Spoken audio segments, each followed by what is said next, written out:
Hey y'all, it's Eli, and I'm just going to cut to the chase because I'm in the dorm studio right now with a few minutes before class. So my time is valuable to me, which means I know your time is valuable to you, right? So it's a two-sided equation, so I'm going to keep this under 5 minutes.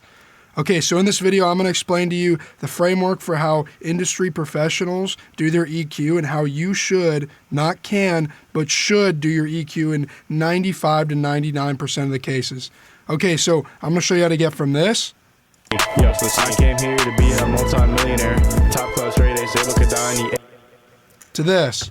Yo, since I came here to be a multi-millionaire, top class rate A, Sable Kadani, AK, she wanna go in the... But before we develop a solution, we need to identify a problem. So we're going to keep this short so you can be right on your way to a solution. Okay, and this doesn't involve any kind of AI, EQ, like dynamic surgical plugin. Okay, none of that stuff. I don't even know how those work because they don't work, right? This is what we're here for, actually learning how to mix properly. And before you ask, the reason I have my monitors in the back, it's not because I'm stupid. That's not the trick I'm about to preach. It's because it was an impulse Black Friday buy. Just like impulse buy my course. I'm just kidding. I don't have an AI scam plugin to sell you. Okay, so here's what you do. It doesn't matter how long you've been doing this. At some point, you will experience this. Yeah, I'm going to turn off these delays. Okay, so you hear the vocal. Yo, since I came here to be a... And, okay, you notice some of that low end building up, so you take some of it out. And then Yo, since I came here... you hear this glaring problem. So, okay, you kind of try to find where that is, and you put a little magnifying glass. Yo, since I came here to be a multi-millionaire, top Okay, class so it sounds like right there. So you cut that out, and then... okay, you want to add a little brightness. Yo, since I came here to be a multi-millionaire, top class rate A, Sable Kadani, AK. But the thing is, the more brightness you add, the more you kind of reintroduce that problem you had. Yo, since I came... So then, okay, you put it back in the mix. Yo, since I came here to be a multi-millionaire, top class rate A, Sable Kadani. And it just kind of sounds boring, right? So here's the problem.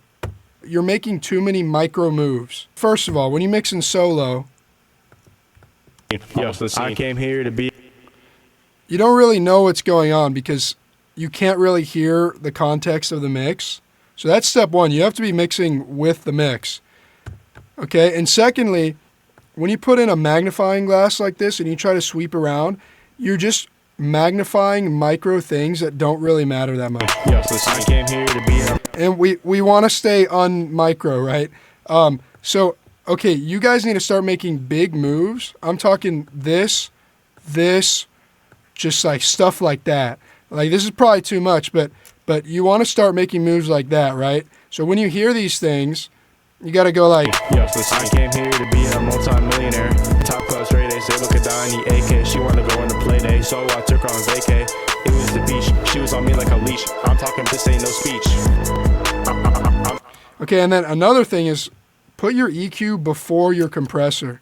You know, if you're stuck, I would say in most cases just try putting your EQ before your compressor to start off. Basically, by putting your EQ before your compressor, the compressor is going to correct for any of the huge moves you made that maybe were a little bit too dramatic. And that's the beauty about it. It allows the entire process to work a lot better. And, okay, this is the EQ curve I landed on, and this looks crazy, right? Like, you'd see this and you'd be like, something's wrong, but it's not. It sounds great.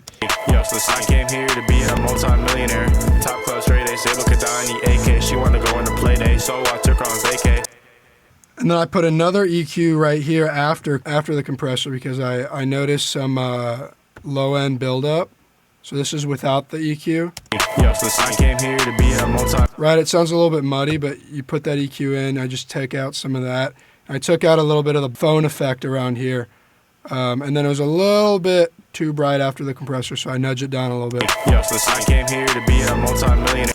But look, the problem is that you see an EQ like this and you freak out.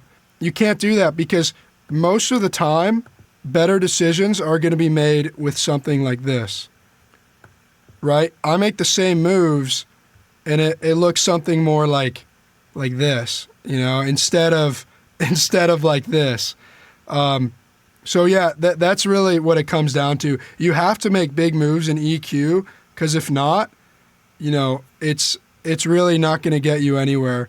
And you're going to be stuck with a muddy or a boring mix.